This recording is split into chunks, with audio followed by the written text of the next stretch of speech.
Phew, it's cold.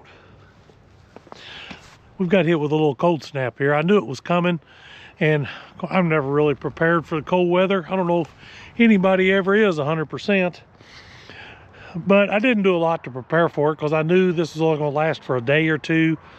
But the thing is, a day or two is too long for the sheep to be without water. So when I came over here this morning, this is frozen. My tanks up here are frozen. And I'm sure my water hoses are frozen.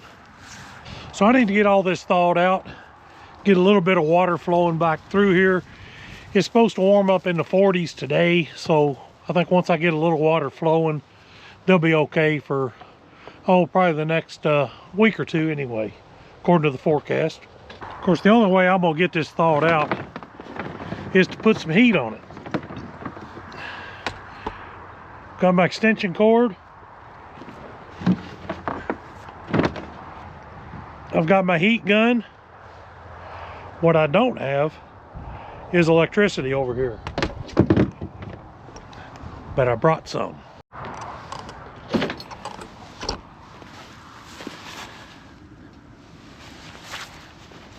Ready? Can you leave that alone?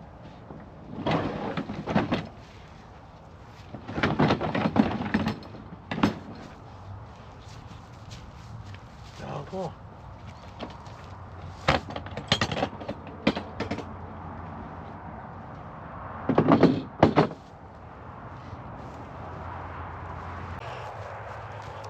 This is one of those projects I have never completely finished, but it is usable. I have built my own battery box. Some people call them a solar generator. I do have solar panels to charge it up, but this works pretty good with a 2,000 watt inverter, a couple of big lithium batteries. Got my display on the front so I can make sure I'm good and charged up. I don't have any plugs or anything put on the outside of it to make it a little more convenient to use, but I can take the top off and plug directly into the inverter just for situations like this.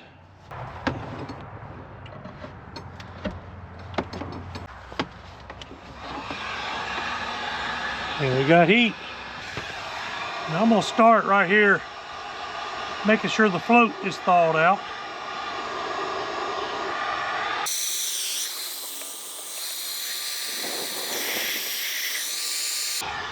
I think the water level is low enough, the float should be open. Next we'll work on this valve contraption.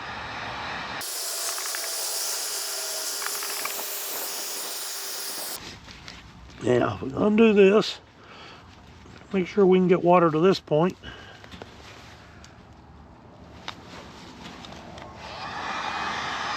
You can see that's frozen.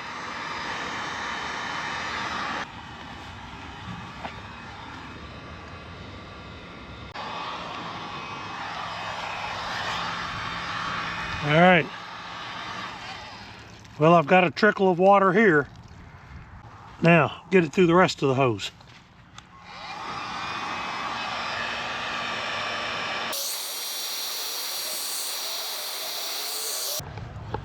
Well, that's progress. If you ever get water moving, it'll thaw out. Now, that doesn't look like a very big trickle of water, but to be honest, that's about as big a trickle as I get even during the summertime. These floats are designed for a pressurized water system, so they've got a pretty small orifice in there, and running on a gravity fed system, they just don't run very fast. But it eventually fills up this tank and it gives the sheep plenty to drink until it can trickle in there and fill up again. I don't know if this is going to show. Sometimes these things don't show very good on video. This thing was at 100%. Now it's at 92%. It was at 199 amp hours. I'm now at 185 amp hours. To be honest, it probably didn't take 10 or 15 minutes to thaw this out. If you get the right spots and get it thawed out and get a little water moving, it works. One of these days I'm gonna finish that thing up and make it a little handier to use so I don't have to take the top off of it. One of these days. What do you think there, sir? While we're here, we're gonna check these ewes out. It looks like one of them young ones has got a black rump. So she has been bred. Well, that'll be the first time she was bred. Everything else still has an orange mark on their rump, so they were bred the first time.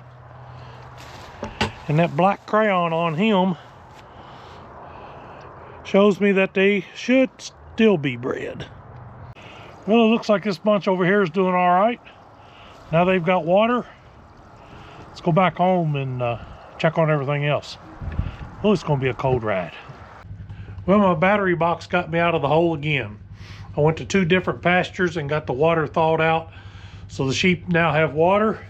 I do have a small generator I could throw in the back of the Ranger and do the same thing, but with this battery box, I don't have to worry if it's gonna start or anything like that. Just turn it on, plug it in, use it, I'm good to go.